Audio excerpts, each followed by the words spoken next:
चंद्रपूरच्या शिवसेना उद्धव बाळासाहेब ठाकरे गटाचा युवा सेना शहर प्रमुखाच्या हत्येने गुरुवारी चंद्रपूरमध्ये खळबळ उडाली।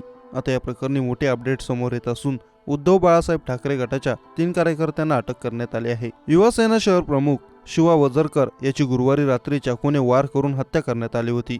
याबाबत मिळालेली माहिती अशी की शिवा वजरकर याचा अरविंदनगर भागातील स्वप्नील काशीकर या मित्राच्या कार्यालयाजवळ मृतदेह आढळला। मृतक आणि 3 आरोपी यांच्यात काही दिवसांपासून वैयक्तिक कारणावरून धुसफूस सुरू होती। त्यावरून शिवा याला भेटायला बोलून त्याची हत्या करण्यात आली। हत्येनंतर शिवा समर्थकांनी या भागात उभ्या असलेल्या जेसीबी आणि हायवा यांची तोडफोड करून संताप व्यक्त केला।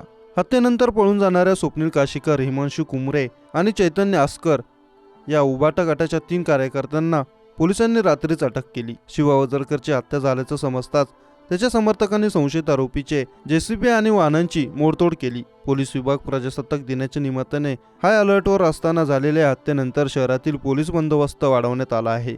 वरिष्ठ पोलीस अधिकाऱ्यांनी घटनास्थळी धाव घेतली असून वजरकरचा मृतदेह जिल्हा सामान्य रुग्णालयात शवचिकित्सा कक्षात रवाना करण्यात आला आहे।